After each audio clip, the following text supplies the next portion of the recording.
Hello, welcome to my channel. What if Naruto reborn as soon of Beelzebub in Highschool DXD Part 1. Standing atop the Hokage rock with a gentle smile gracing his aging features, Naruto Uzumaki stared down upon the village of Konoha with both pride and joy. The village he had come to love with all his might continued to thrive to this day. Lessons taught by his generation remained engraved in the minds of the next generation. Life had been good to him. Through the twists and turns, Naruto could say his life was a good one. Accomplishing his dream and appointed as Nandaime Hokage, Naruto had lived life with his beloved wife and 2 children. Guiding the village till he appointed his successor, Naruto had grown old alongside Hinata with his smile never dropping. Losing her had been tough, but bearable. Living to a ripe age, Naruto had finally felt the effects of age catch up to him. Trekking up the Hokage rock for the final time, Naruto sat on top of his father's engraved head as the Uzumaki gazed at his home. The morning sun was slowly rising above the darkened, casting its warm embrace at the sleeping land and all of its inhabitants.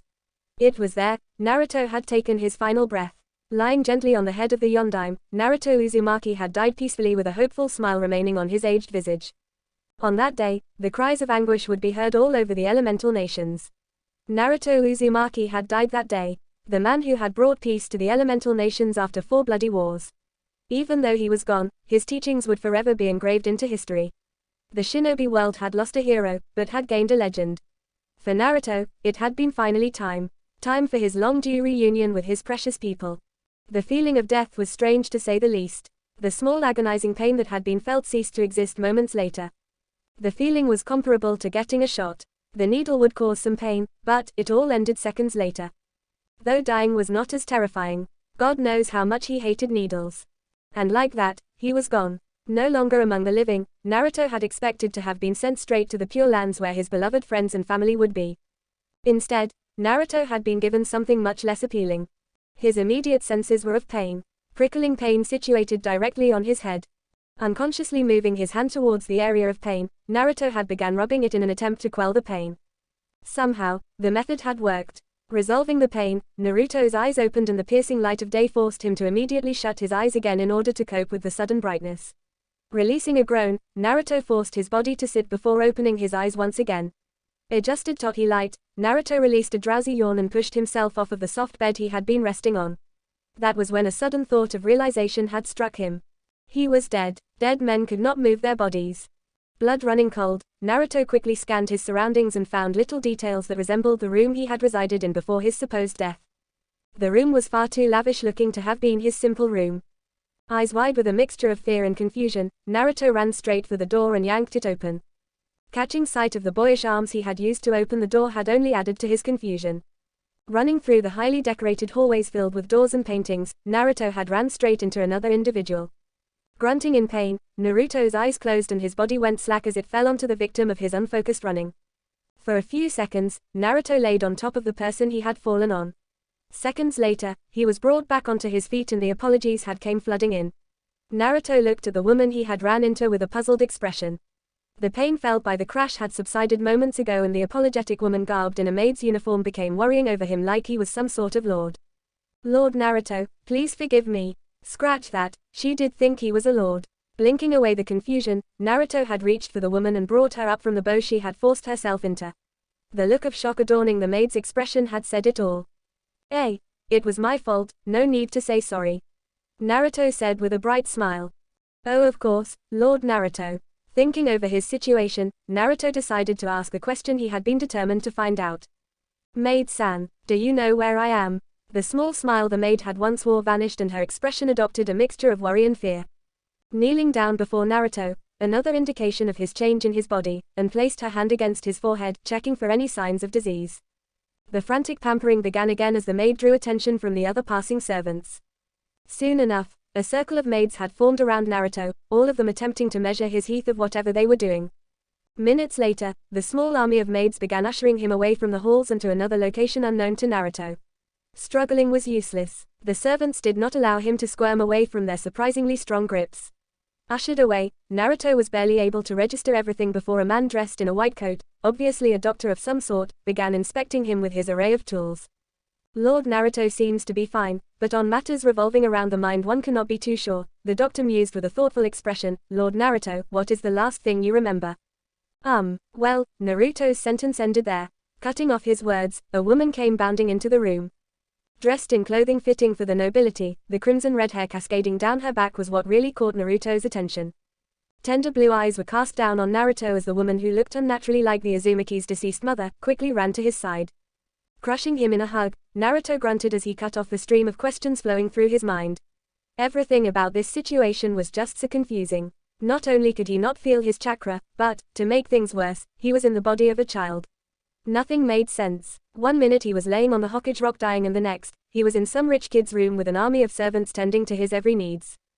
"Ooh, darling, are you okay? I came as soon as I heard," the woman asked frantically. "Lady Astaroth, I can assure you the young lord is in perfect health," the doctor interrupted as he stopped the woman's panic-stricken search of the boy. "The only issue is that he remembers little of himself." "Is he going to be okay, doctor? Is my baby boy going to be okay?" "That is hard to say, Lady Astaroth. The only possible explanation for Lord Naruto's lack of remembrance would be amnesia. But that is highly unlikely, as Lord Naruto has not been in any issues that could have caused the amnesia. It could possibly be a coping method his brain is utilizing to drown out some unwanted memories the Lord may have." Naruto had simply been standing there, captured in a tight hug as his eyes remained on the woman who represented his mother so much. The memories yearning for the love of a mother was still there. Growing up without any parental support had been tough, but his friends had managed to make up for it. Now here he was, standing there in the embrace of his mother. Not the chakra that she had left behind, no, this was the real deal. He could feel her warm touch, the tender movements filled with love. Clenching his fists together, Naruto dug his nails right into his tender flesh in hopes of utilizing pain to eliminate the dream or illusion he had been shoved into. Blood flowed out of the wound he had inflicted upon himself, and a wince of pain had caught the woman's attention. "Darling, you're bleeding." Grabbing a roll of bandages, Lady Astaroth began wrapping the soft white bandages around his hand where uneven scratches formed. Finishing her work and tying it with care, Lady Astaroth smiled before wrinkling her nose in displeasure. Giving him a stern look, Lady Astaroth held up the bandaged hand with concern filling her eyes once again. Watching her the entire time, Naruto simply blinked foolishly. The pain was real, so that meant this Lady Astaroth was as well. A conflicted smile formed on his face as Naruto withdrew his hand slightly. Ijuka Beelzebub, the brilliant inventor of the evil pieces and indirectly the rating games, was content with his life. Marrying a beautiful woman and raising a wonderful son alongside her had been the happiest 7 years of his life. Though he found great pleasure in his inventions and other projects, returning home to Kushina and Naruto was something he could say was probably the best part of his day. Kushina, his wife, and now Lady Astaroth, and his son, Naruto Astaroth, how happy those two made him was piratically unimaginable. Humming a calming tune, Ijuka entered the gigantic castle he had been given to himself and his family with a smile in place. Servants appointed at the castle's front greeted him with bows, which he acknowledged with a nod of his head. The good day he had at Agrees would surely transmit to home, right? Nope, not even 10 steps into the castle, one of Kushina's personal maids had came straight for him. Normally, Kushina rarely looked for him when he came home. When she was mad, Kushina would confront him right away, no matter the time or place. Sending a maid to get him meant two things. Either Kushina was waiting to punish him behind closed doors, or she was too angry at him for any form of conversation. Both presented unpleasant outcomes. "Lord Beelzebub, Lady Astaroth is awaiting your presence in your study," the maid said with a bow. Nodding his head in response, Ijuka slowly trekked up the stairs and headed straight for his study. Gently knocking on the door, Ijuka opened the door and walked right in. The current Beelzebub had not been expecting the scene before him. Seated on the chair with Naruto standing beside her, Kushina gave the boy a smile as she turned to face Ijuka. "Dear, this is terrible." Naruto lost his memory. The effects were immediate. Ijuka had lost all forms of fear and he bounded forward. Throwing his arms around Naruto with concerned eyes, Ijuka scanned the boy for any forms of abnormality with unrivaled intensity. Spotting nothing off about his son's appearance, Ijuka turned to Kushina with concern still in his eyes and asked, "What did the doctor say?" "He said that Naruto's mind is possibly cutting him off from his memories as a way to cope with some traumatic event or memory. Do you know anything about that?" Her words had been very effective. Ijuka's mind wandered to the memories of his time with Naruto. Having been appointed as a Satan was bad for family. Unable to take care of his like normally, Ijuka had been forced to spend time with his son through some questionable means. For example, Ijuka had decided it had been a safe idea to take Naruto along with him to visit Casitas, the deepest realm of the underworld where some of the most dangerous beings resided. Every inspection of the area had to be done by himself personally. Taking Naruto along was a bad idea from the start. How Sirex had managed to talk him into doing it was questionable. Lady Astaroth, who had been watching her husband carefully, bustled in anger as she brought a fist down on the head of Ijuka. Forcing the current Beelzebub to the ground, the woman's angry expression had been enough to silence the possible protest Ajuka could have made. You idiot! What did you and Sirex do this time? Night had came quickly. Naruto had been bathed and put to bed by his mother with an affectionate kiss placed on his forehead. Laying there in the soft layers of his supposed bed, Naruto eyed the darkness with an unreadable expression. Shooting an arm forward, Naruto could still make an outline of it as he continued to stare into the darkness. Gone were his toned arms attained by the days of hard work. Replacing them were the arms of a pampered child. Though the situation was understandable, Naruto still felt a pang of unease residing in this body. Even though every one of his senses were true and seemingly untouched by his death, Naruto could not believe any of this was real. Everything was like a dream. Then again, he had been the Ashura's transmigrant, the son of the Sage of Six Paths. Possibly this was a form of transmigration. Perhaps it was, perhaps it wasn't, there were too many uncertainties. Perhaps sleep would provide him with the answers he was hoping for. Or perhaps not. No matter what, it seemed he was stuck as Naruto Astaroth. There was no more denying that. The chakra he had once accumulated was replaced with the power of magic, as many of the servants had called it. Allowing his mind to wander, Naruto slept in hopes of finding more answers tomorrow. Hildegard, a member of the extra Devil's clans, hated Devil Society. From the start of her life, many in her clan had been trained to serve. Perhaps it was her pride that had refused to bend before anyone. Or simply it was the stage in her childhood that rejected the idea of being tied down by some wrinkly old man. That was why she had ran away from home. Abandoning the surname she had been given, Hildegrade, Hilda for short, had rejected to take the Abaddon name. Though the question as to how far a 7-year-old devil could get was left unanswered, Hilda did not care. Running from her home isolated at the edges of Agrees, Hilda had ran straight for the massive floating city. Accumulating stares and strange looks, Hilda ignored them all in favor of running into the city with her excited smile driving her forward. Unbeknownst to the young girl, a number of servants had been tailing her with orders to force bring her home. First time in Agrees had been quite breathtaking. Hilda would have enjoyed the scenery if the crowds of tourists had not drove her deeper into the city. Moving through the maze of buildings with her excitement still building, Hilda continued to drive herself deeper and deeper into the city. With hundreds of tourists flowing through the streets, Hilda struggled through the masses with annoyance quickly building up inside of her. The time marveling at the city had gone by quickly. In less than an hour, the fascination of a new city vanished, leaving behind much to yearn for. Now, with the excitement gone and the adrenaline no longer pumping through their veins, Hilda simply lost her joy and found herself seated at the end of an alley. Sighing, Hilda clutched her growling stomach and unzipped the backpack she moved into her lap. Pulling out a small piece of bread, Hilda sat in the shadow of the building munching on the bread with uncertainty in her eyes. Running away had been a split decision, and now the holes in her plan were beginning to catch up to her. With no idea of her destination nor plans for the future, Hilda was stuck between a rock and a hard place. Her situation could not get worse, right? Nope. It seemed fate was out to get her that day.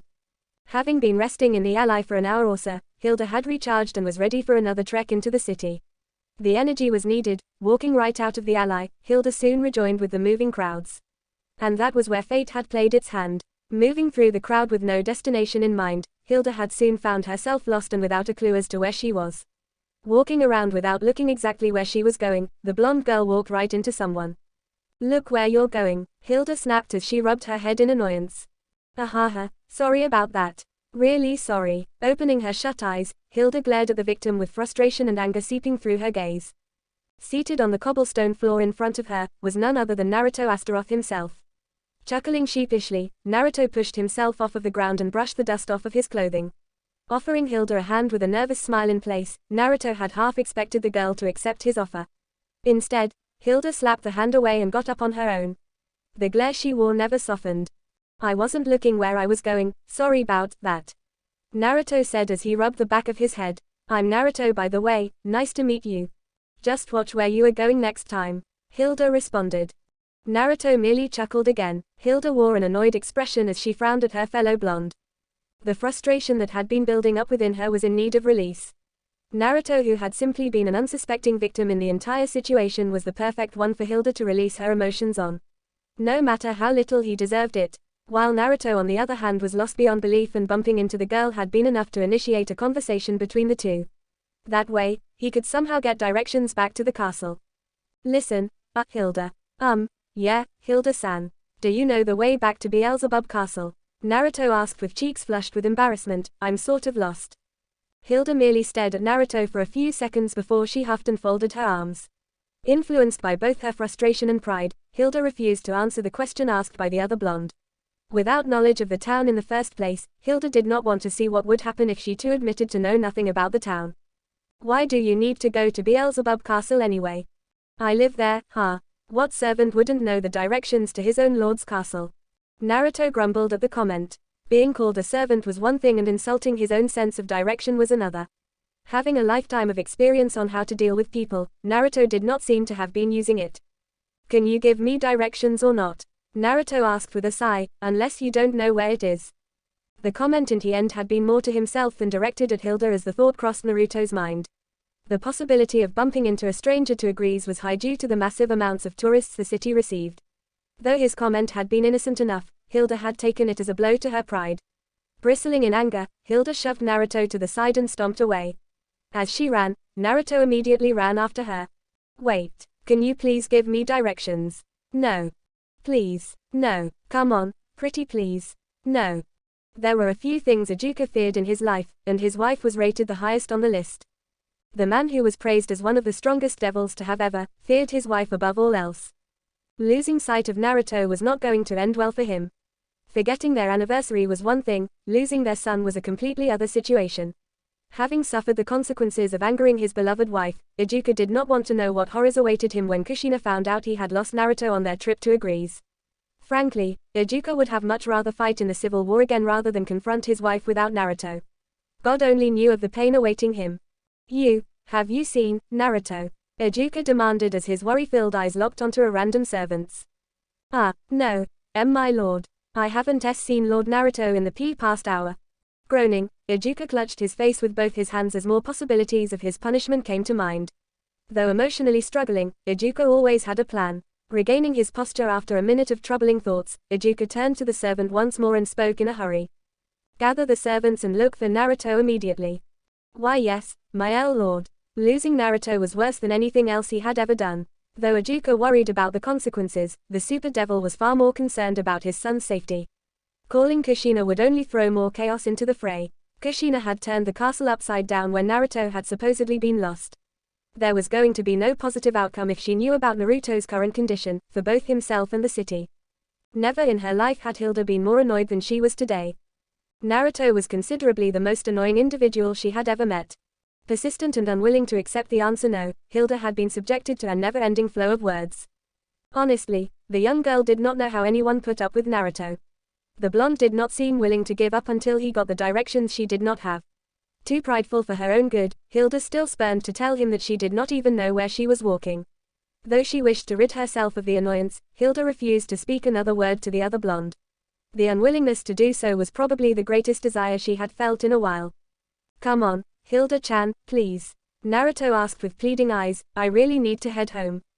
For the last time, no. Now leave me alone, Hilda growled. Stomping away once again, Hilda had lost all hope of losing the blonde. She could not outrun him, she of all people could not outrun a short brat like him. Naruto was far more agile than she had expected. Not only did the inability to outrun Naruto add on to her already growing frustration, but it did not help in her destination-less journey either. Naruto, who had been following her closely by the side, the questions he had been asking from the past hour had been left unanswered still. Even though Hilda seemed unwilling to answer, Naruto was not giving up just yet. However illogical the idea was, he had never given up one before and he was not going to do so now. Throughout his life, he had never backed down from anything, and God did it cause him problems. Well, if you won't tell me where Beelzebub Castle is, can you tell me where we are? Naruto questioned as he looked around their surroundings. Hilda stopped and turned to Naruto, forcing the blonde to haul just inches away from her. The glare Naruto was receiving could kill, leaving the blonde curious as to why he was receiving another glare. That was before Naruto a thought dawned on the blonde Astaroth. You don't know where we are, do you? Of course I do, I just don't want to tell you. Huffing in annoyance, Hilda flushed in her embarrassment as she turned away from the other blonde. Naruto only groaned as he thought of the possible punishments that would fall upon him. If Kushina was anything like the one he had met, there was going to be hell to pay in order to appease her. Hildegard, how nice of you to drop by. The new voice had forced both blondes to stop in their tracks. Standing there garbed in all black, a man with unruly blonde hair and clear green eyes, much like Hilda's very own, smiled arrogantly at the two younger blondes. Hilda clenched her fists as she took a hesitant step backwards. Naruto noticed the sudden change in persona and narrowed his eyes upon seeing it. Whoever this guy was, he most likely knew something he did not about Hilda. "Why are you here, Abelard?" Hilda asked through clenched teeth. The newly named Abelard merely chuckled. His humorless laugh resonated throughout the empty streets as the arrogant smile he wore widened. Taking a step closer to the duo, Abelard shifted in the black cloak he wore, showing off the polished blade hidden underneath. Skillfully toying around with it, the man slowly approached them, two blondes with intentions obvious. Aiming the dagger at Hildegard, Abelard chuckled at the sight of the young blonde shake in fear. Hildegard, you and your little boyfriend can't escape now. Running from the Abaddon clan, how stupid can you be? Abelard mused in a vexing tone before turning his attention to Naruto, and who might that little blonde be? Another practice dummy. PSH, like I'm scared of someone like you. Naruto snorted. Oh ho, your boyfriend has quite a mouth on him. But, a mouth won't do you any good. Finishing his sentence with a twisted smile, Abelard charged. Brandishing the dagger he held, the man delivered a number of cuts and slashes at Naruto, who dodged quite successfully, until an unexpected cut had managed to find its place on his arm. Backing off quickly, Naruto grunted and cursed himself under his breath. It had only been a week since he had been in this new body. Even with a week's time, he still had not managed to gotten used to it. Vastly different from his aged one he had gone accustomed to, Naruto's lack of familiarity had gotten him cut. At times like these, Naruto hated his big mouth. Even though he was at a clear disadvantage against whoever he was fighting, Naruto still had to pick a fight with him. Not so tough now, are you? Abelard sneered as he twirled the dagger with a smirk placed on his visage. When I'm done with you, Hildegard is next. Hilda watched the exchange with a shaky step. Standing only meters before her was Abelard, one of the Abaddon clan's most feared killers. Now Naruto was going to die because of her. Sure, he was annoying, but it did not mean she wanted him to die. Though she denied it, Hilda had taken a liking to the blonde and his silly antics. Providing her with both companionship and a form of entertainment, Hilda did not want the other blonde to die, especially from the one sent after her. Directing her shaky hands into her bag, Hilda pulled out a black parasol before dropping the small bag. Pulling at the umbrella's handle, a stainless blade freely escaped the sheath. Dropping the sheath, Hilda fought off her fear and charged. Going straight for Abelard, Hilda swung her blade, failing to take off his head as she had intended to. How sweet, now you two brats are going to fight together. Saves me time to kill you off one by one, Abelard said before deflecting Hilda's blade and delivering a small cut against the young maid-to-be's leg. I thought they trained you better than that, Hildegard. Forced backwards, Hilda growled under her breath as she parried and dodged a flurry of slashes and jabs aimed directly for her. Cut after cut, Hilda continued to fight the losing battle as a number of small cuts decorated her body. Naruto had not been standing idle. Rushing forward, the former Uzumaki used whatever momentum he had obtained and threw a kick at Abelard, successfully catching the man off guard. Grunting in pain, the man backed away quickly as Hilda slashed at the spot he had once stood. You little shit, I thought you would have ran away. Hilda too had similar thoughts as she gave Naruto a bewildered glance. Why are you still here? Run. I'm not leaving you alone, Naruto declared. I do not leave my friends behind. That stopped both the Abaddons in their tracks. Friend. I only met you 2 hours ago, you idiot. If Naruto had heard her, he did not respond. Too busy staring at Abelard, Hilda continued to growl in frustration. Naruto was being impossible once again. Normally, someone willing to fight an assassin for her would have been endearing if she did not think it was stupid. Sure, anyone would have been touched by his declaration, but, to Hilda, it was plain stupid. Fighting for someone he hardly knew and much less a friend was nothing but idiotic. Having been quite clear on their relationship from the start, Hilda could not believe the blonde was willing to fight for her. Ha ha, you two are a riot. Abelard laughed as he threw his head back and laughed till his sides hurt. Man, if I didn't have to kill you, I would probably keep you two as pets. Hildegard, your fairy tale did come true. Here's your knight in shining armor. Finishing his sentence with more giggles, Abelard continued to laugh without much worry about the two as Naruto sent Hilda a confused glance. I'm a member of the Abaddon clan. We are one of the extra devil clans. Our members are trained to serve as maids and possibly peerage members.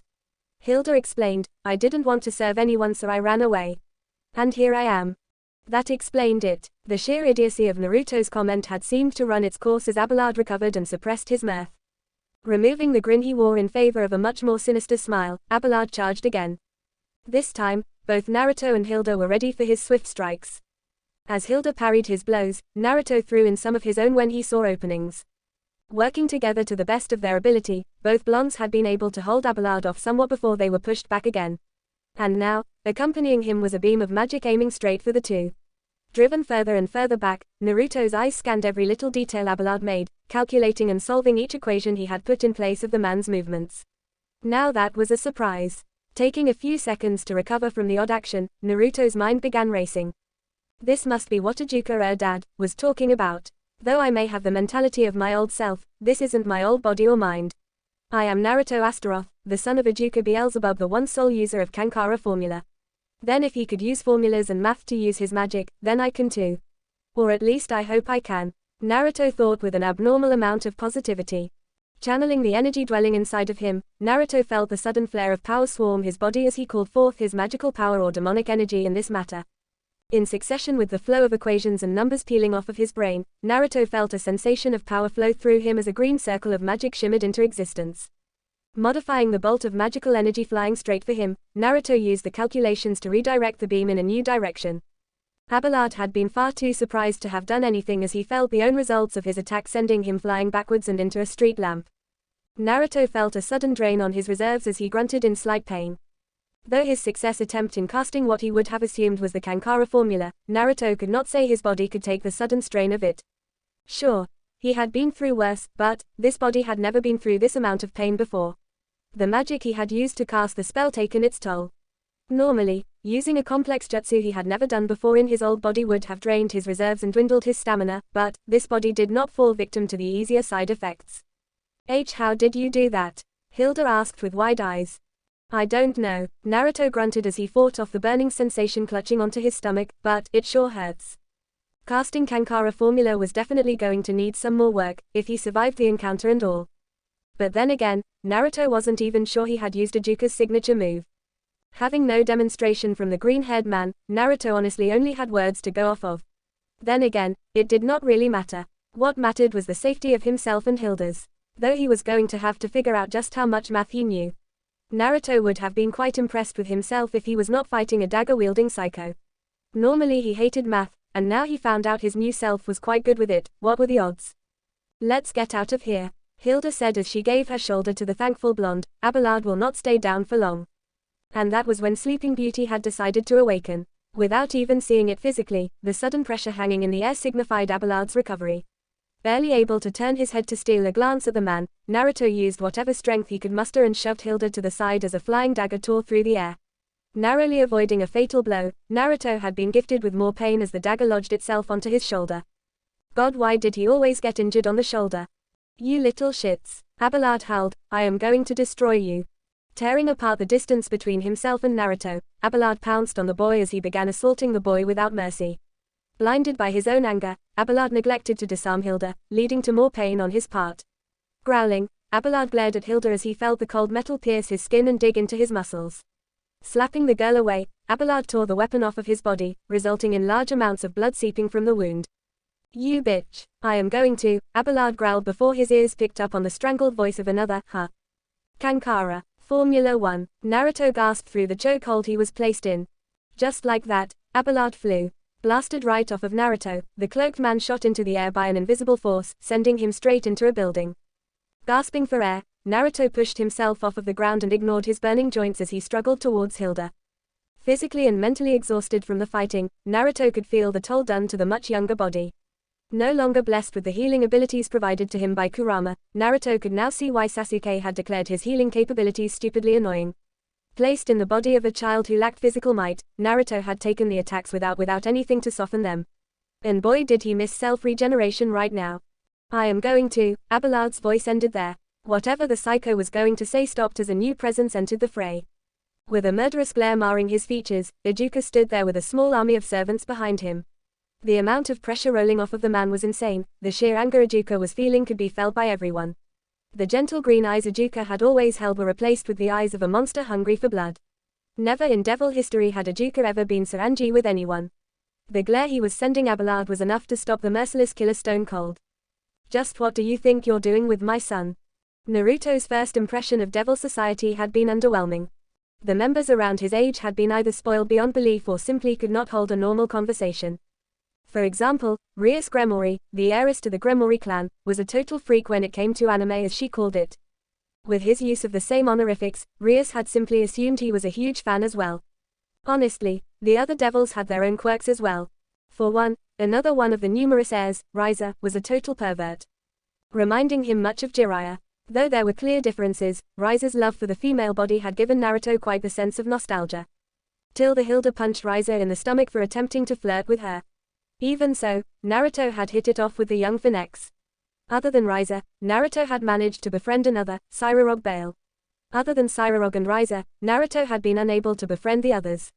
Some being too cold, Sona, and others simply being far too creepy. Most prominently his supposed uncle, Diodora Astaroth. Diodora was quite the devil. Wearing a mask of both kindness and weakness, Diodora gave off no image of an individual who could hurt anyone. Well, that was what his persona gave off anyway. Well, from the thousands of people Naruto had met in his past life, Naruto could easily say Diodora was hiding something behind his persona. Diodora's growing peerage of holy maidens did not help on the matter either. Though Naruto's time as a devil had been short and he lacked knowledge of devil society, it was common fact that anyone associated with the church or angel faction was not welcomed, especially in peerages. Why and how Diodora had gained 2 holy maidens in his peerage was truly a mystery. Other than the creepy feeling the young Astaroth gave off, Diodora was quiet and kept to himself, only speaking when a subject of interest was spoken about. As Ajuka had said, the young devils were the 72 Pillars' future leaders of the clans. Necessary connections were needed in order to maintain the political system long established since the Civil War. Peace and unity had been hard enough to establish when war broke out, and the older generation wished to maintain the fragile peace for however long they could. 1 war was enough, but 2, it was just ridiculous how much blood was shed during the 2 wars that had been so closely tied to the reformation of the government. The close relations between the clans had played a major role in the anti-Satan faction's victory, and wishes to continue such a relationship had resulted in the early meeting between the heirs and heiresses. A meeting that was considered a success even though it could have gone better. Riza Phoenix was what one would call a full-blown pervert. A young lad who enjoyed the sight of the opposite sex. Naruto simply proclaimed him as the second coming of Jiraiya, or perhaps Ebisu was more fitting. Definitely Ebisu. Nevertheless, Naruto found the young Phoenix amusing and enjoyed his time spent with his fellow blonde. How Riza felt, Naruto was unsure. Naruto, we should go to the human world, just imagine what we can find there, Riza declared. Naruto, who had been seated beside him, merely raised an eyebrow out of curiosity. Though he had nothing against going to the human world for the first time, how they were going to get there had struck up the real question in his mind. Taking into consideration that the 2 of them were high-class devils, finding a way out of the underworld would be much harder, considering that no one would be willing to trust the 2 out in the human world without an excessive amount of protection. Though the concern was unneeded, Naruto acknowledged the concerns. Devils were not as fertile as humans, and thus children were rather precious in the society. Many cultures valued the young, but devils were far more extreme on the matter itself. Ever since the 2 wars, the population decline had been a major issue in the survival of the devils.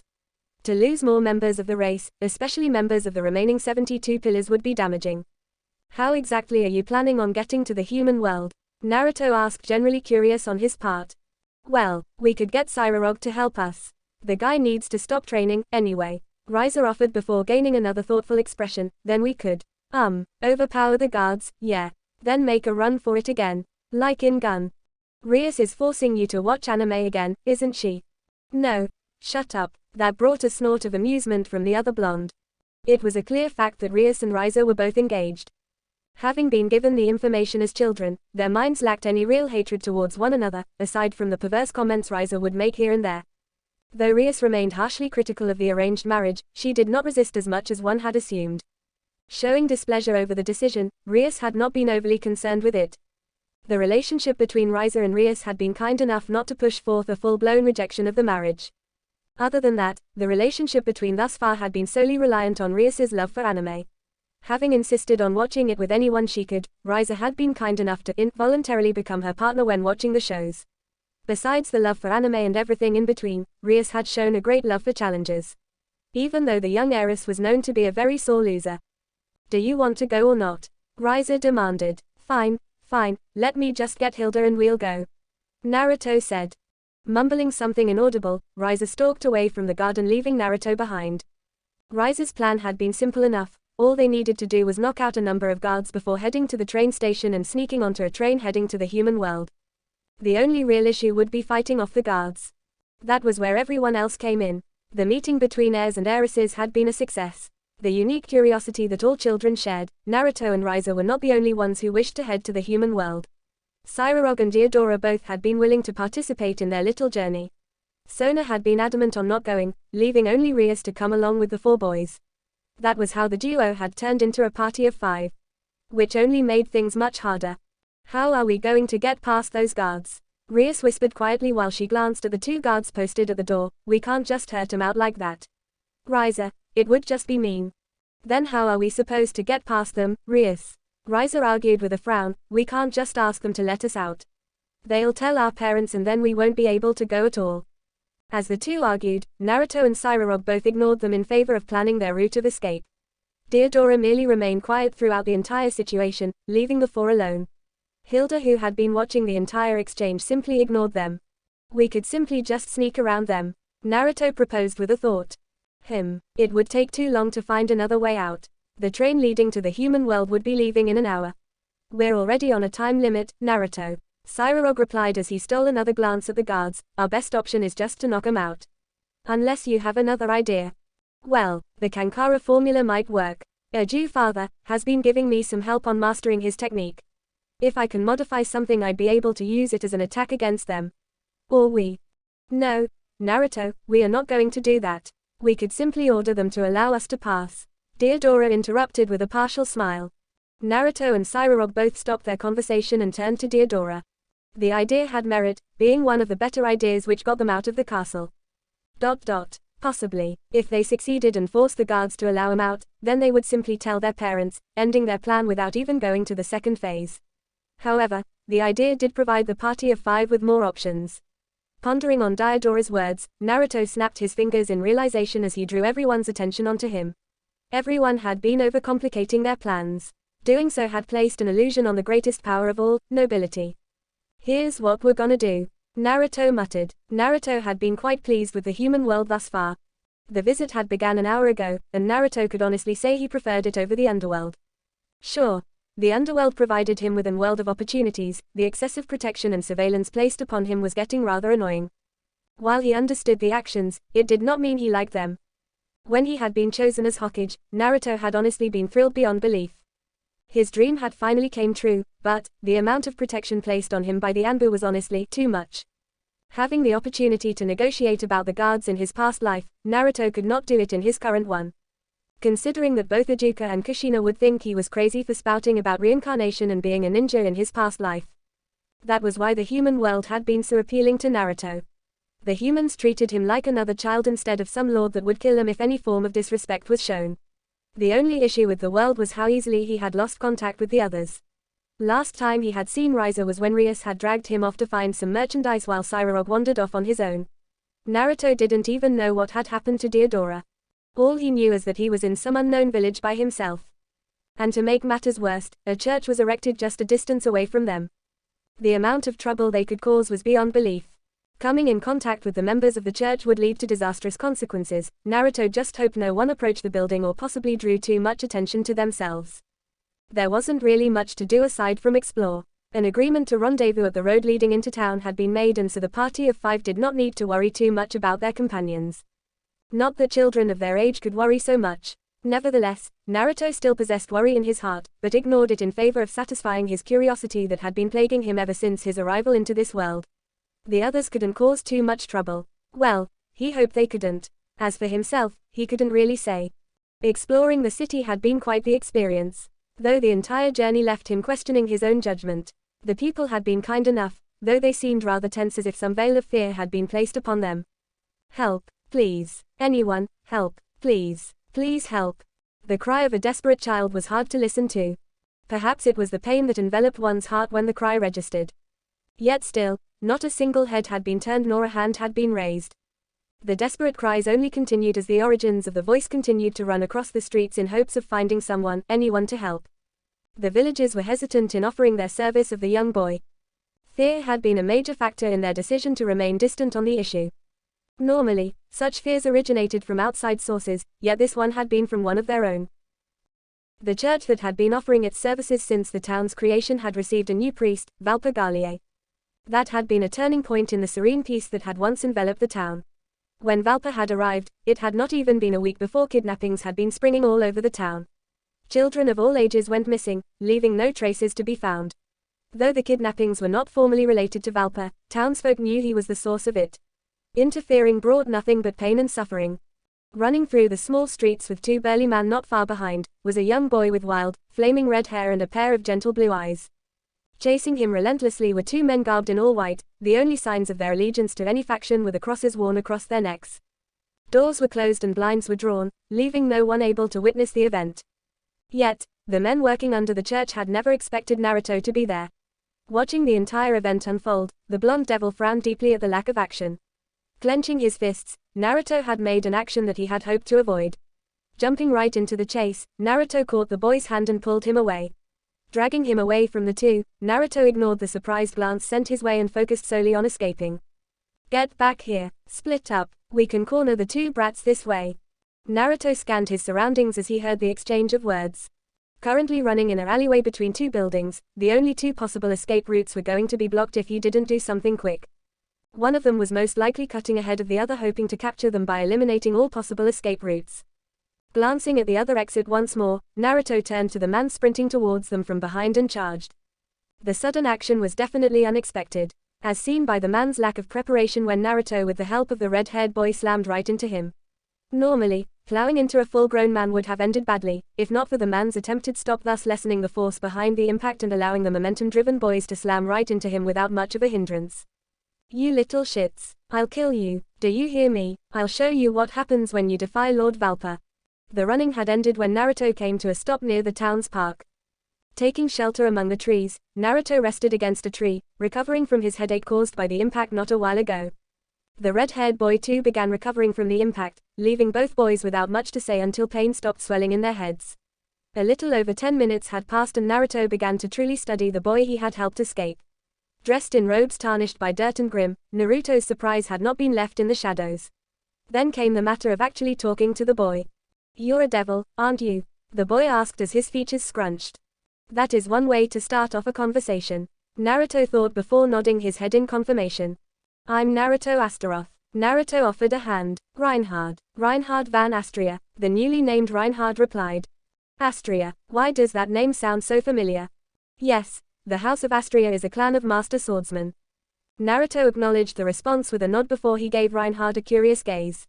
The men chasing him had been fully intent on causing harm to Reinhard. If he had his facts right, the House of Astria possessed a legendary blade which rivaled that of the greatest holy swords. From what he had read, the Astries had been allied with the church for centuries. The more Naruto thought on this situation, the more questions came into existence. Why did you help me? Reinhard asked as his features scrunched once again. Why you, a devil, help me, a member of the opposing faction? Cause. I wanted to. Naruto replied in a rather nonchalant tone. If Reinhard had been expecting another answer, he was sure showing it. The pure surprise he had displayed on his visage was enough to showcase what the boy truly thought of devils to Naruto. That reaction alone had truly showed what many thought of the devil race as a whole. Reinhard recovered from his shock but continued to press on. What do you mean? You wanted to? Aren't you going to ask for a payment of some sort? You are a devil, aren't you? Unless you have some ramen, then no. And yes, I am. That left Reinhard completely baffled. The stories told of devils as greedy and manipulating. Yet here was a real-life devil, holding no form of interest in anything Reinhard could have deemed important, unless he counted some broth and noodles. Even the divine blessing of mind-reading showed the blonde's lack of interest. That raised a second question in the young Astria's mind. Had the devil voluntarily helped him just simply cause he wished to? Naruto, I am in need of your assistance, Reinhard said, truly desperate at this point. Valpa Galilei held the image of a kind priest. Adorned in pure white robes, the elderly man's aging face only hid behind the false smile. The bespectacled old man was very manipulative. His ultimate desire to crack the code of holy swords and their selective wielders had been what driven him through life. Doing actions that many would consider horrendous, Valpa did not care. All he wished for was to finally wield the blades he marveled at when he was a child. Admiration for the few wielders had soon changed to hatred. The jealousy that Valpa had felt was a major influence in his boiling hatred he now felt.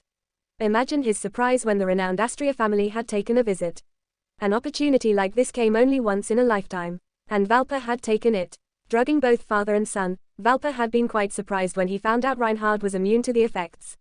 After the blunder, Valpa had sent his men to recapture Reinhard as he caged Highschool. Lord Valpa, the Astria brat, he got away. Please forgive us, my lord. Valpa frowned at the words. Though he felt great displeasure from the results, it did not truly matter. The only other church aside from this one was quite a distance away. Even if Reinhard had decided to travel that far in order to call for help, the travel would not do the child any good. Valpa could simply pack up and leave before the boy even reached help. But, if young Reinhard was anything like his family, he would not leave, but fight head-on in order to retrieve his father. So, the situation had not been a total loss, and his plans were still on track. No matter, guard Lord Astria well now, we don't want him getting loose now, do we?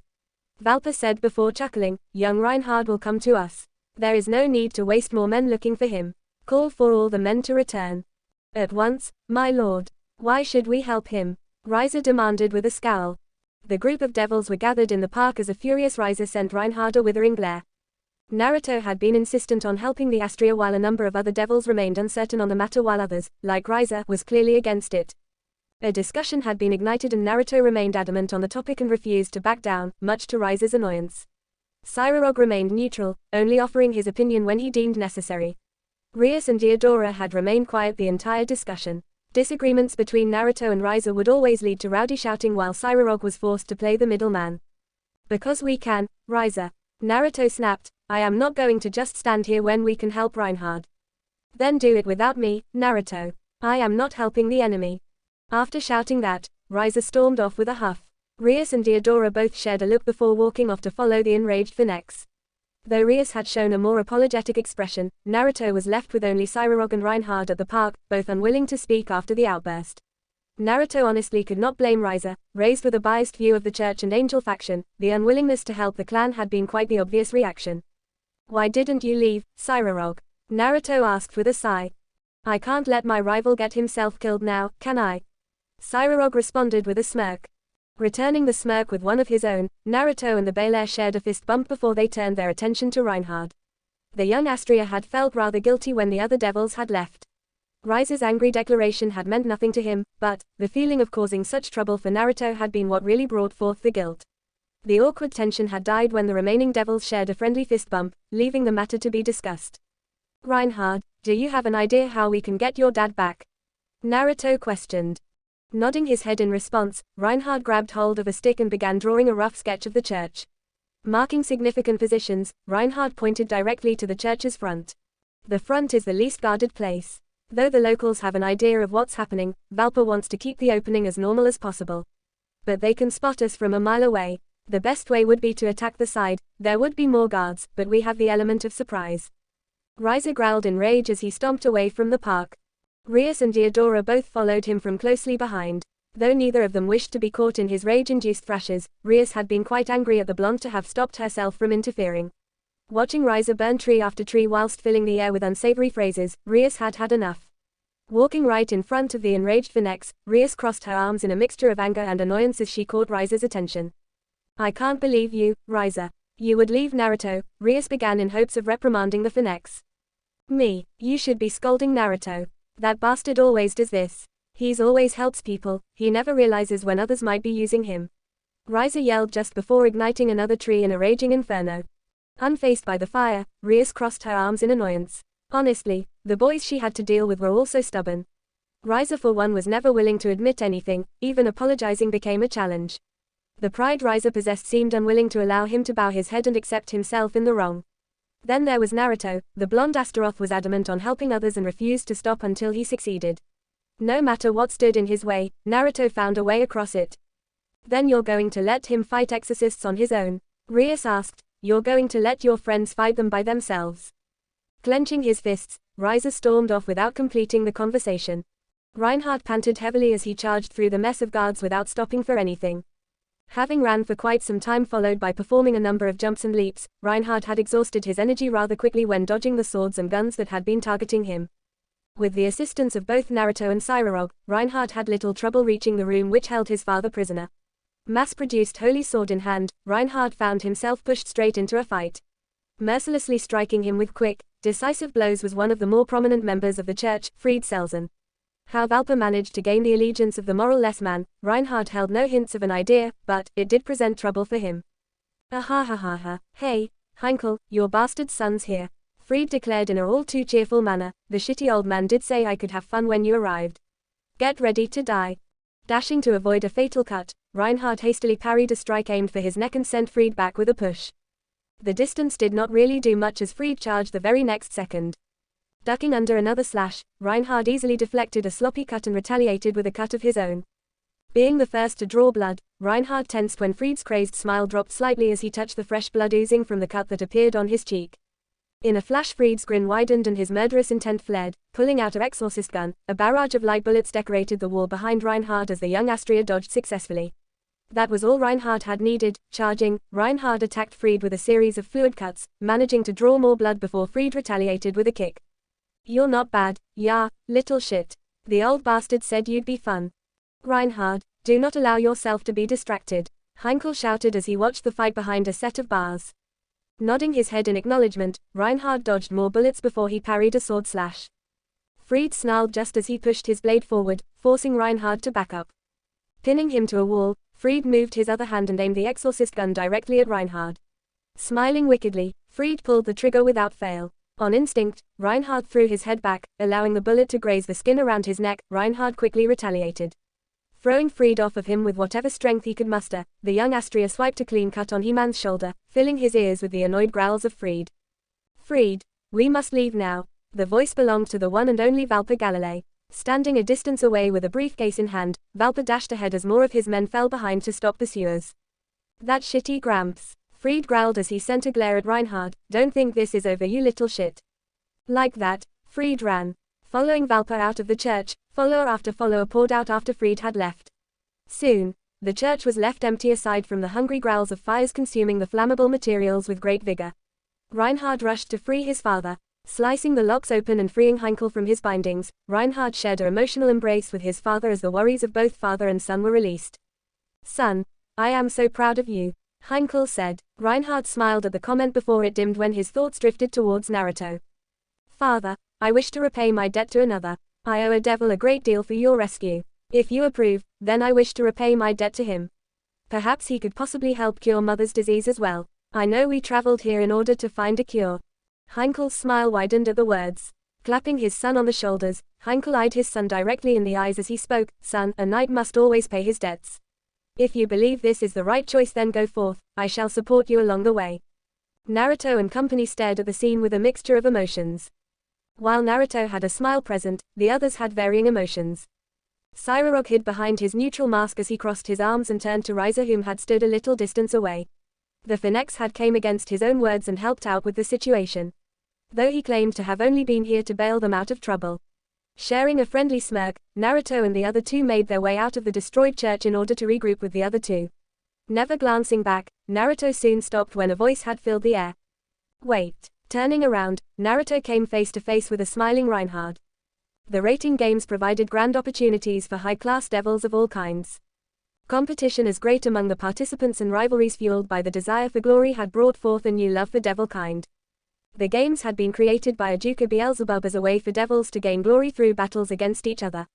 It was a smart idea, eliminating a reason for violence outside the faction as well as create a new form of entertainment, bringing forth both economic and social changes.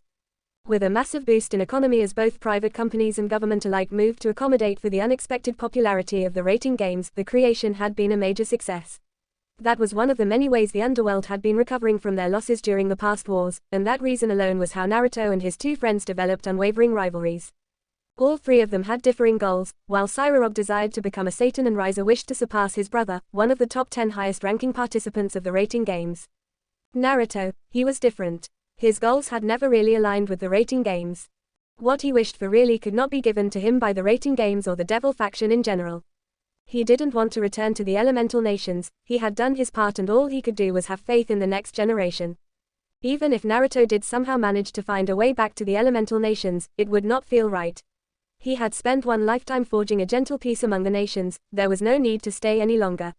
Returning would only make him feel like a tyrant. Having accumulated overwhelming support from the people, Naruto doubted his decisions were all perfect, and continuously influencing the workings of the elemental nations did not feel right. What Naruto wished for now was to find out why exactly he had been reincarnated into this world. Yet, it did not mean he did not find the games interesting. With an entirety of classes dedicated to teaching the rules and regulations of the games, it truly made Naruto wonder how influential the games really were. Aside from the classes, mock rating games set in place for the sole purpose of practice.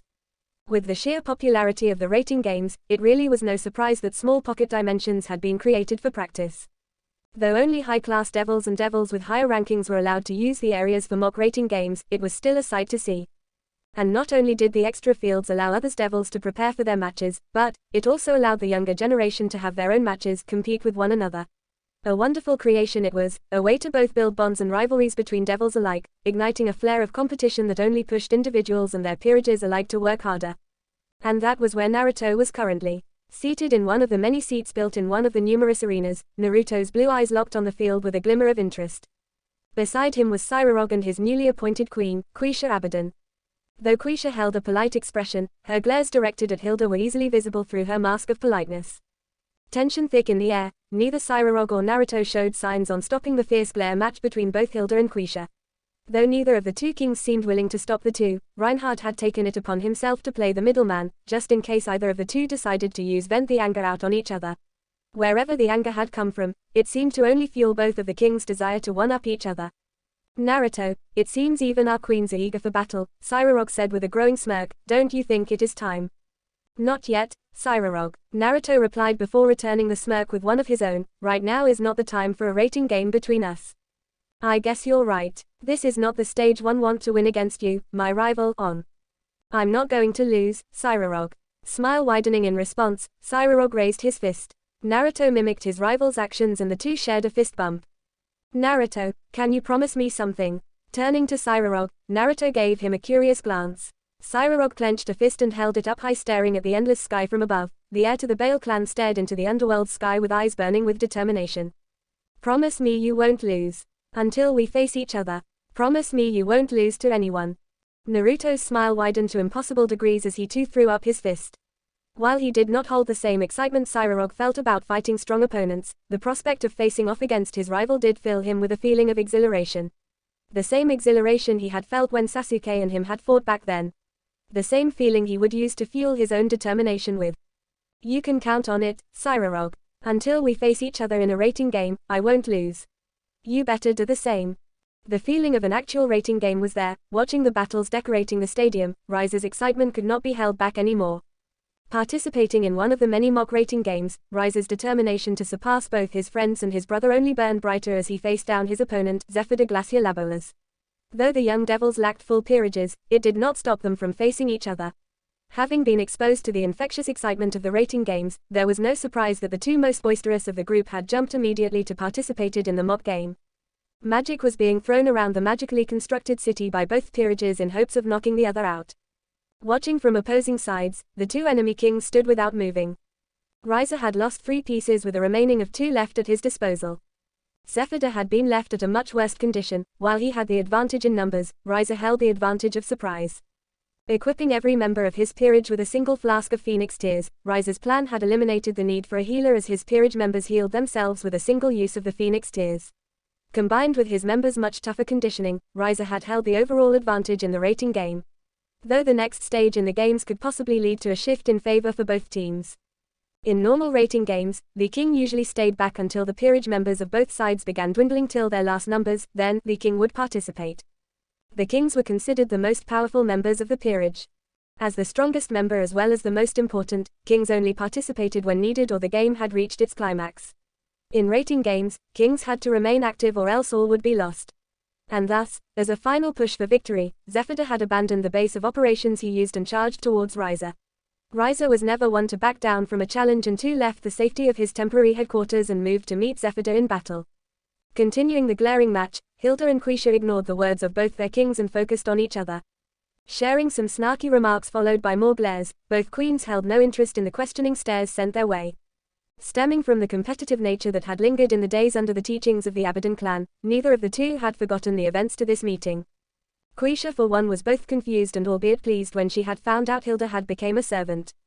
The same girl who looked down on the idea for most of her years under the Abaddon clan, was now something she despised with such a burning passion. However annoying the jabs Hilda had made when she had become Sairoged queen, now became hypocritical not that it matter. The desire to see Hilda's expression when she had become a servant had eliminated the slight hatred Quisha felt towards the girl and replaced it with laughter. I thought you would never become a servant, Hildegard, Quisha sneered. Funny you became something you despised all your life, huh? And I thought you were still recovering from the little fight we had. Hilda replied with a smug smile. Quisha frowned as her eyes fell onto her stomach. Though no longer visible, a large cut had once decorated her tender flesh courtesy of Hilda. The feeling of the girl's blade was still fresh and frightening to some degree. Shaking away her thoughts, Quisha gave Hilda a long stare. In all reality, Quisha was rather curious as to why Hilda had decided to join a peerage. Sending Abelard to capture her had resulted in the man's arrest and possible death. From everything Quisha knew of Hilda, becoming someone's servant was something she would avoid at all costs. Turning into a stray devil was a definite possibility for the other Abaddon. So, why exactly did you become Lord Naruto's servant? Quisha asked, her voice lacking the usual hostility. Hilda raised an eyebrow at the tone rather than the question. Quisha had always been what she would consider an enemy. Since they had first met, both Hilda and Quisha held no love for each other. Sharing a civil conversation was quite rare, as most times conversations between the two ended up in full-out brawls. Even so, the question her supposed rival asked did hold some merit. Joining Naruto was unplanned for, but necessary, Hilda began as she too pondered on the question. Thinking of the events transpiring to her reincarnation into Naruto's queen, I only joined him to escape the possibility of being branded a stray devil. There is nothing more to it. Already used to Hilda's cold attitude, Quisha caught hints of something else in Hilda's tone, but accepted the answer with a raised brow nonetheless. Hilda seemed like the type to only become a servant when forced. Though the small hints of uncertainty when delivering the answer did form a counter-argument. HMPH, when our kings do battle, I will win. You can count on that, Hildegard. Riser won this. Sirarog mused thoughtfully. Naruto nodded his head in agreement. Comparing both Riser and Zephyda, the two held some similarities that many would consider weaknesses. Brash and prideful, neither of the two willingly played smart when their pride were damaged. Easy to anger, nor did it take much to offend them. The two were, in all honesty, too hot-headed for their own good. Even so, differences could be spotted between the two. Riser, for one, was far more controlled than Zephyda was in battle. Having dealt with enough frustration from both Naruto's stubborn behavior and Sirarog's battle-hungry attitude, Riser's self-control was rather developed in comparison to his opponents. But what really surpassed Zephyrodor was Riser's abilities. Possessing pyrokinesis, aerokinesis, and immortality, Riser's abilities deprived from the legendary Phoenixes. Yes, he definitely won this. Naruto replied, and just like the predictions of the two friends, the announcer proclaimed Riser the winner minutes later. Though some boasting was expected, especially from Riser, the sheer arrogance Riser wore on his visage did bring some unease to Naruto. Nevertheless, Naruto buried the unease and sent Riser a smile. Well, are you going to stay for the other games? No. I have more work to do. Congratulate Riser for me, will ya? Nodding his head, Sirarog returned his attention onto the field while Naruto walked off with Reinhardt following a small distance away and Hilda sending her final glares at Quisha before following the two out. The libraries of Beelzebub Castle held a wealth of knowledge that Naruto had access to. From history to magic, the library had it all. Naruto had never been the type to study. Even as an adult, he had abused the use of clones to read through important documents while he performed the other duties of an Hokage. No longer able to utilize the broken technique known as the shadow clones, Naruto was given the opportunity of studying the material. And that was exactly why Naruto had basically made the library his room. Having slept in the large book-filled room for quite some time, Naruto had adapted to the stiff sleeping positions he was forced into. Thankfully Kushina had left for a small trip with Ms. Labelle, Sirarog's mother, so she could not halter Naruto's studies even though they held good intentions. Like in his younger years, Naruto had grown accustomed to the life of constant work. As Hokage, plenty of meetings and paperwork was in need of completing, and as the center of the village, Naruto had to do it all. Adding in family as well as public appearances on media, the life of a Hokage was stressful and not as smooth as he had depicted it as during his years as a child. Naruto's activities had definitely turned some heads. More importantly, Ijuka's. The man had been very curious as to what Naruto had been spending days and nights on. The other servants who had brought food and water in had been able to sneak peeks at his work, though not enough to piece together anything significant.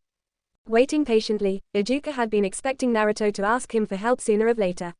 Yet, the plead for help never came. Not the overly dramatic one, nor a simple question.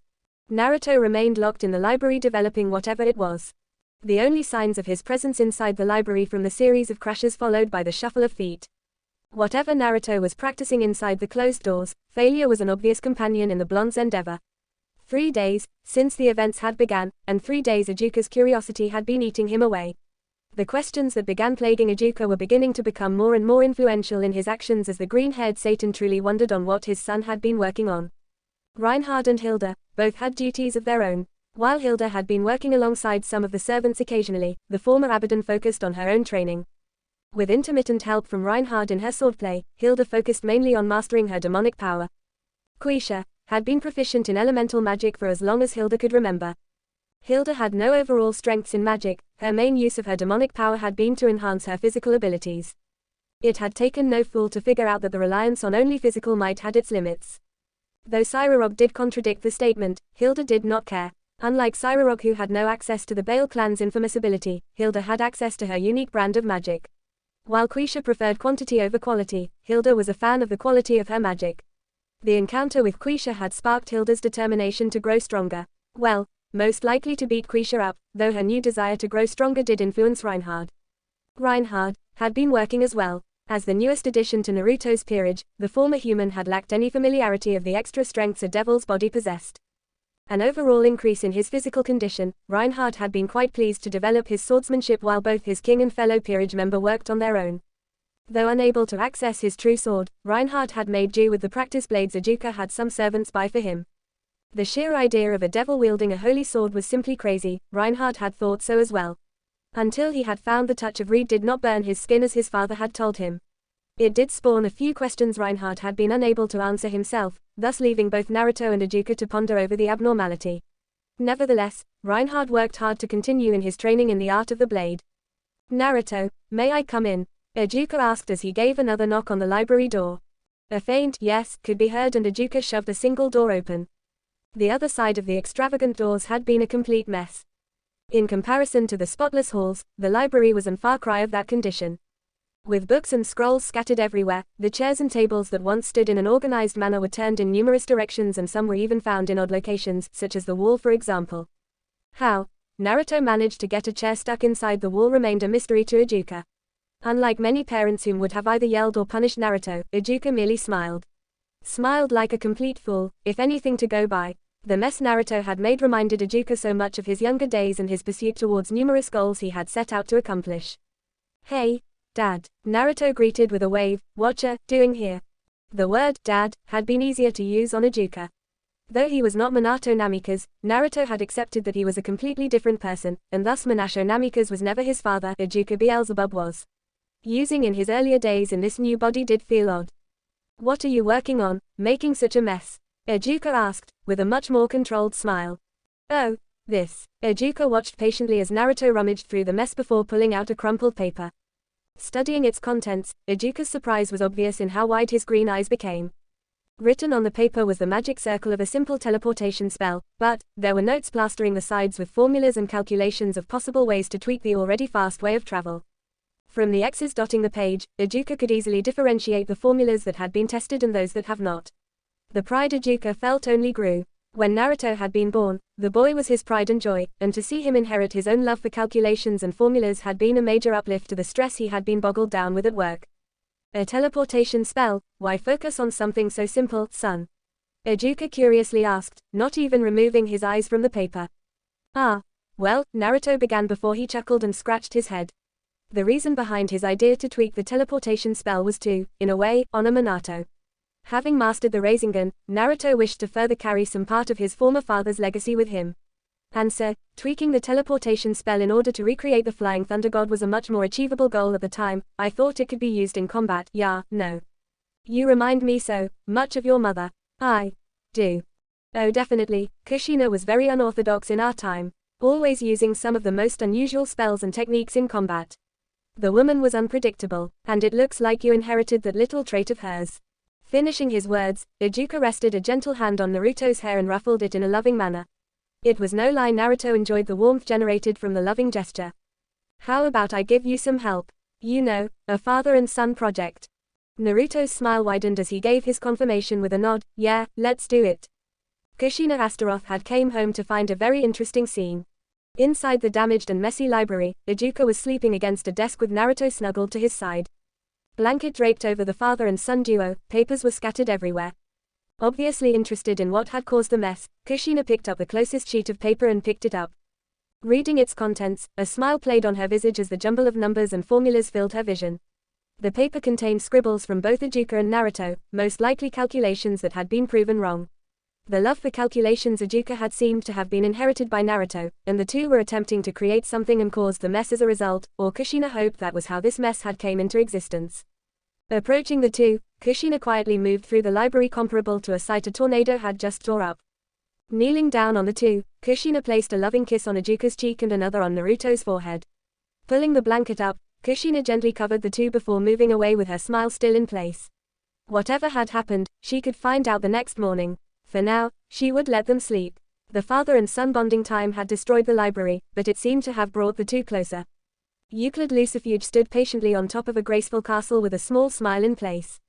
Watching the motionless sky, Euclid's charming eyes turned when the sounds of footsteps became audible. Eyes locking onto the source, Euclid's smile widened as he gave the approaching figure a nod. I'm glad you could join me, Invul. The morning sun pierced the blanket of clouds, shrouding the city of Kuo in its warm embrace.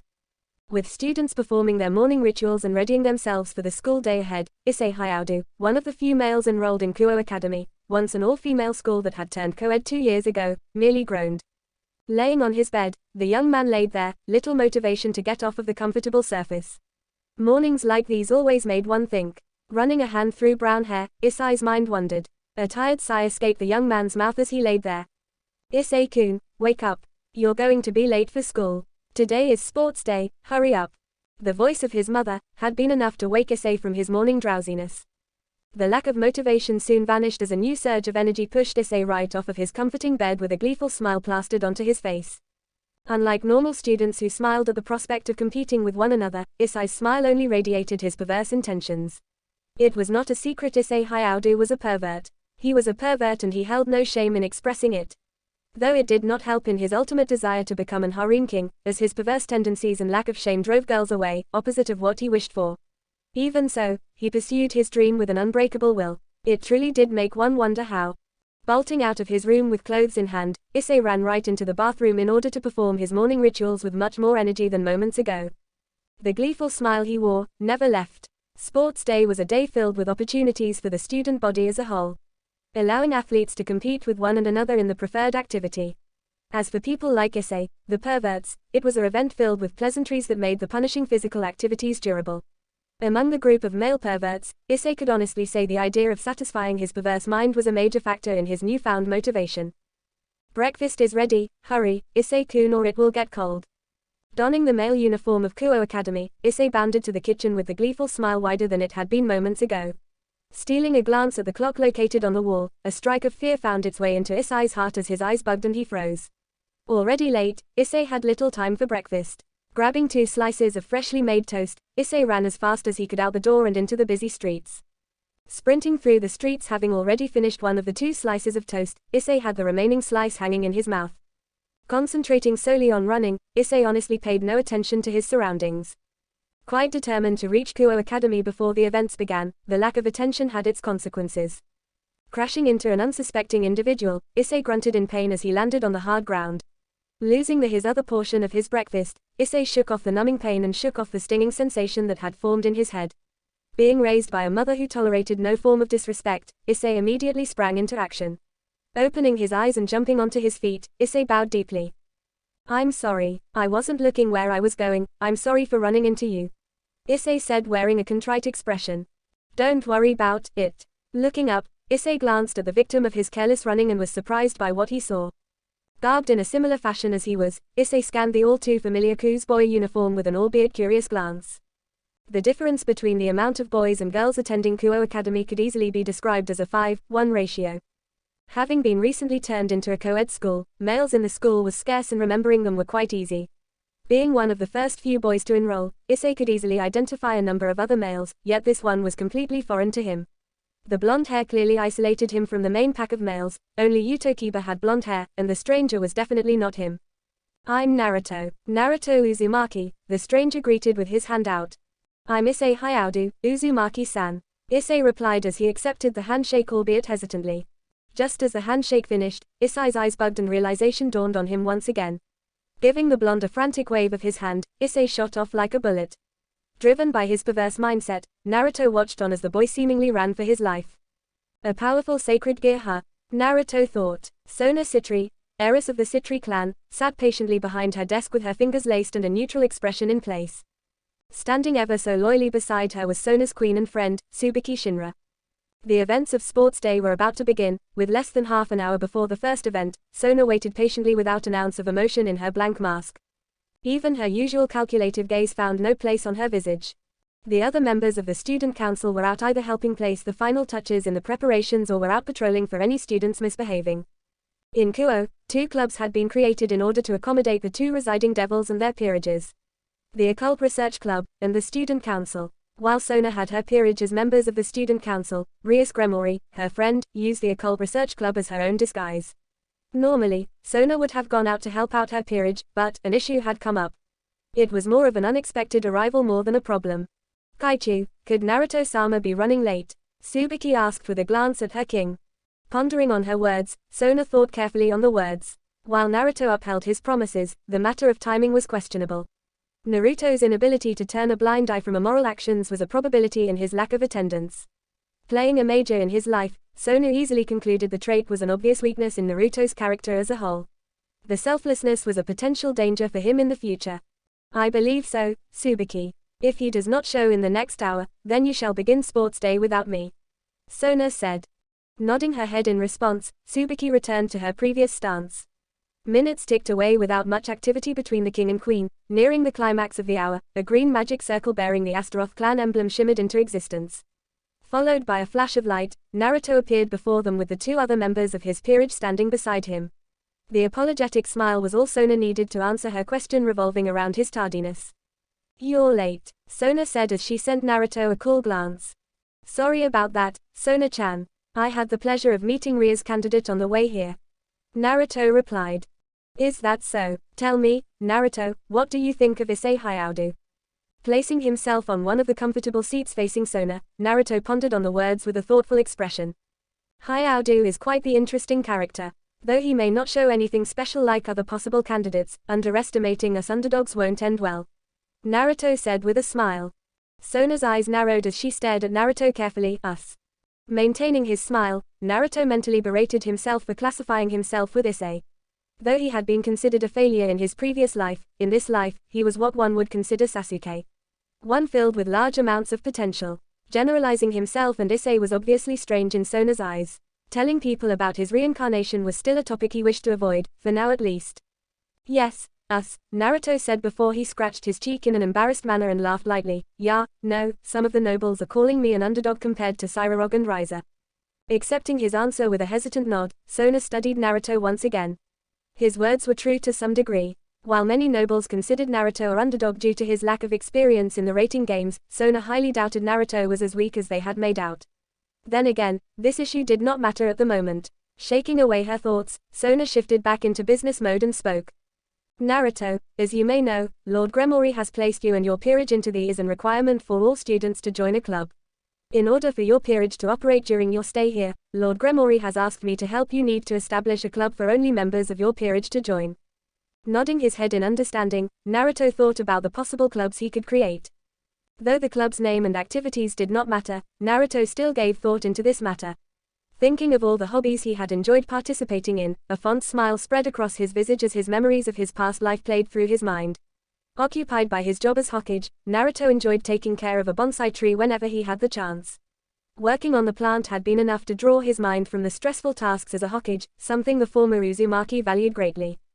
The gardening club, Naruto declared with another smile, my peerage is going to be known as the gardening club. Raising a few eyebrows with his declaration, Sona merely accepted the answers and quickly jotted down the name and other necessary forms of information in order to create the club before signing her name on the very bottom.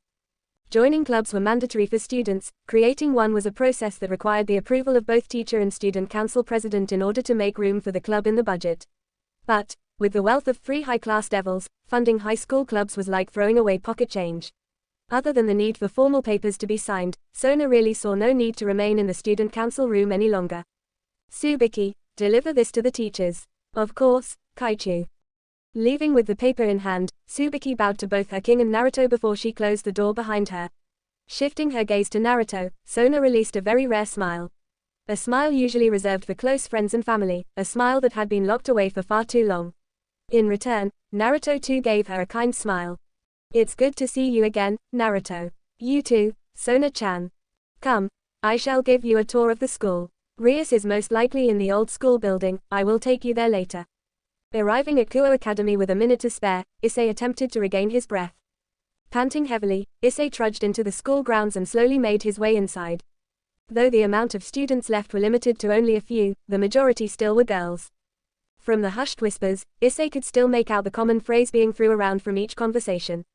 Perverted trio, a name graced upon himself and his two friends, Matsuda and Motohama by the female students. Ignoring him, Issei bolted through the doors with whatever energy he had recovered and his eyes went wide with surprise and awe. Strolling through the halls were the two most popular girls in all of Kuo. Rias Gremori and her friend Akano Hamejima. Issei was not the only one who had been staring, other occupants of the school halls were staring at the girls with a mixture of emotions. From admiration to lust and everything in between was easily visible through the eyes of the students. But what really surprised Issei the most was when he saw the Naruto Uzumaki, the stranger he had met not too long ago, walk through the halls accompanied by the Sona Shitori, the student council president and third most popular girl in school. It had seemed Rias and Akano had caught sight of the two as well. Meeting halfway, both groups exchanged a few words hidden from the others as smiles were shared just before the four left. Watching in awe, a number of students began whispering and soon enough, a wave of hushed whispers enveloped the halls as rumors and theories were exchanged. Shaking away his surprise, Issei felt a hint of envy and anger towards the blonde student. While the negative emotions were illogical and unnecessary, it mattered little to Issei. Walking into his first class period, Issei was immediately brought into a conversation by his two best friends. Issei, did you see that new pretty boy? He might be worse than Kiba. Matsuda growled. Yeah, that bastard. He's stealing Akano and Rias Oni-sama away from us. Motohama snarled as he shook Issei furiously. While he agreed with everything his friends were saying, Issei was too busy attempting to free himself from the nauseating position rather than replying with a comment of his own. Finally, Motohama stopped his shaking and allowed Issei to escape the torturous hold. Those damned pretty boys. They're multiplying, Matsuda cried, now our quest for Oppai will forever be in vain. Ooh, how cruel this world is to us, the worshippers of Oppai. Sharing cries of their own, Issei and Motohama both enveloped Matsuda in a hug. As the group of perverts stood there crying over the obstacle that had now presented itself in the goals, other occupants of the room had unhealthy glares directed at them. All in all, this was simply another day for the perverted trio. Rias Gremori was a simple girl. Having been influenced by the romantic plots of the anime and manga she enjoyed as a child, her desire to find true love had been heightened by the upcoming marriage with Riza. The entire arranged marriage had been out of her hand. When she was a child, marriage did not seem like such a horrible idea. Riza was not as arrogant and distasteful as he was now, and in all honesty, Rias felt if Riza had remained like he was during their childhood, she would have been fine with the marriage. Though that desire had been left empty and unfulfilled. After experiencing the joys of the rating games, Riza was keen on enjoying the prestige of his rise to fame in the rating games. With his arrogance growing, his perverse tendencies that Naruto had found amusing had took a sharp turn. With almost 10 years going by, and each year the relationship between Riza and his two closest friends growing more and more strained by the day, Riza had decided to isolate himself further from his two friends. Baku, Sona-sama and Naruto-sama are here to see you. Akano said. Shaking away her negative thoughts, Rias smiled and beckoned for Akano to allow the two in. Her smile had only widened when she saw Naruto. Happy to see a friendly face, Rias stood up from her seat and enveloped the blonde in a hug. The hug had been one between friends, the lack of contact and her stress revolving around the upcoming marriage had been quite tiresome. Seeing Naruto was a way to relieve Rias of that stress. A hug from a friend was just what Rias had needed. It's nice to see you again, Rias-chan, Naruto said with a bright smile. Nodding her head in agreement, Rias ushered her two friends onto the Victorian-styled couches and beckoned Akano to prepare tea. The unwelcome thoughts of her marriage to Riza had left, leaving Rias with only the fond memories of her time spent with the two friends she had surrounded herself with. That was how the three had spent their time, reminiscing of the joyful moments of the beloved childhood. The perverted trio could be found again, seated on one of the small hills located in the academy with perverse smiles shining brightly across their features. Down below, in a field set up for track and field, the young athletes prepared for the yearly competition. Training with great vigor, the young women were dressed in proper running attire, which was exactly what the perverted trio wished to see. The momentary hatred towards Naruto had ended without much action done on their part, but it did allow them to vent out the frustration of their unchanged status among the female students. A great way to deal with negative emotions was to enjoy the beauty of the female body, as the trio would say. Occupying themselves with what they considered an yearly treat, the three perverts never noticed others approaching their location. "Ah, Issei-san, we meet again." Issei completely froze when he heard that all too familiar voice. Taking a sharp glance at the origins of the voice, Issei immediately found himself staring at the smiling Naruto Uzumaki. The surprise from seeing Naruto had only escalated when he caught sight of two complete strangers standing behind him. In Japan, red and blonde hair was unique, with only a select amount possessing the hair color. Issei could easily deduce the other two strangers as foreigners. The handsome red-haired male did not help in his confidence one bit, though the pretty blonde woman who wore a cold mask of indifference had caused his heart to explode with the wild fantasies of any pervert. Issei was not the only one who had gone through the stages of emotions either. Matsuda and Motohama both were slightly annoyed at both Naruto and Reinhard before they focused solely on Hilda. "Uzumaki-san, it's nice to see you again, haha." Issei replied with a nervous smile, "What are you doing here?" "Oh, just picking a new member for the gardening club." Naruto replied, albeit cheerfully. Acknowledging the annoyance on Hilda's visage, Naruto pursued the end of this conversation. Having Hilda attack the perverts was not going to be an issue Sona or himself wished to deal with. "Well, we should go now. See ya around." Watching them go with an odd expression worn on his features, Issei paid no attention to the love-struck gazes Matsuda and Motohama gave the beautiful blonde woman following behind Naruto. Having encountered Naruto twice already, the hot-blooded pervert could distinguish an odd feeling the blonde seemed to possess. Such a foreign feeling Issei could not put into words. The new transfer students were weird all right, how they were able to create a new club in less than an hour was a question Issei did not wish to find the answers for. Maybe it's cause, the two pretty boys. Or her, Issei thought before a perverse smile took its place onto his features and eliminated his confused look he had worn seconds ago. A pervert's ability to brush away troubles in favor of thoughts revolving around the bodies of the opposite was truly impressive. Lord Naruto, was that the young man Lady Rias wished to have joined her peerage? Reinhard asked as the trio made great distance between themselves and the humans that were now a good distance away. "Yes, Issei Hyaudu. Rias says he might have a powerful sacred gear, or even a Longinus if she's luck enough." Naruto replied. "If he joins Lady Rias, that is." Surprisingly enough, the response did not come from Naruto, but Hilda herself. "HMPH, that pervert will of course join the spoiled princess," she snorted in a rather unladylike fashion. Naruto had to agree with Hilda's words. From what little information he knew of Issei so far, it seemed the young man was willing to go a great lengths to achieve his goal. To become a harem king, Naruto really doubted Issei would deny the offer of joining Rias and her peerage. In all honesty, Naruto did not even know if Issei could say no to Rias considering how he seemed to have developed some form of infatuation towards the Gremory heiress. "Let's just see the club room before doing anything else. I wanna see what room Sona-chan got for us," Naruto said as he took the lead on the short trip towards the school's less populated wing. The unimpressed gaze Hilda was directing at the student Naruto had been gunning for was quite nerve-wracking, for the student it was. Seated on a comfortable chair before the assumed president of the club, Tatsumi had a nervous smile in place as he looked at the three foreign-looking students that had taken place around the room. While Naruto, the one who held any actual possibility of being Japanese, sat behind a rather large desk, Hilda, a blonde woman with an astonishing figure, leaned back against a wall with her cold eyes boring down at Tatsumi. The last and final member, Reinhard, had been occupying himself with preparing treats for the guest. "Tatsumi-san, how would you like to join the gardening club?" Naruto asked. Well, Uzumaki-san, I don't really want to join a club." Tatsumi began, unsure as to how he was going to explain to another student of his current situation. "You see, I need money for your village." Sitting there with a stunned look plastered onto his visage, Tatsumi's wide eyes shakily moved to stare into Naruto's friendly blue orbs. While he found no malice in his eyes, Tatsumi had the right to be suspicious.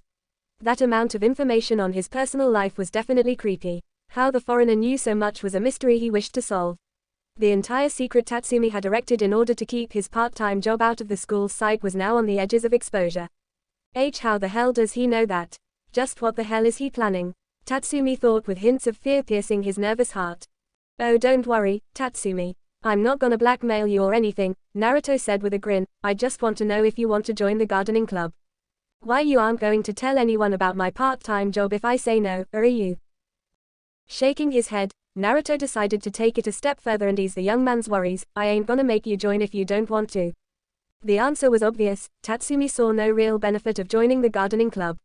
Giving Naruto the benefit of the doubt, Tatsumi had decided to trust the blonde for now. He only hoped his trust would not cause him issues later in the future. "I'm sorry, Uzumaki-san, I can't join the gardening club. Ah, not a problem. Deciding to take his leave, Tatsumi bowed his head in a goodbye before walking out of the room with swift steps. As the door closed behind him, Hilda's expression had said it all. You just let him leave like that? Hilda asked. I'm not going to force him to join if he doesn't want to, Naruto replied. Besides, revealing our identities of being devils is not going to help us in the future either. Snorting, Hilda found a spot on one of the couches set in place inside the moderately sized club room. The damned Astaroth had been acting odd lately. Coming to Japan was one thing, but attending school was another. Using the name Uzumaki in place of Astaroth was another odd behavior Naruto had demonstrated thus far. It truly made both Hilda and Reinhard wonder where the name had came from. Oh, Reinhard, keep an eye on Tatsumi will ya? With those fallen angels running around, I don't want him killed for having a sacred gear. Or whatever it is locked inside of him.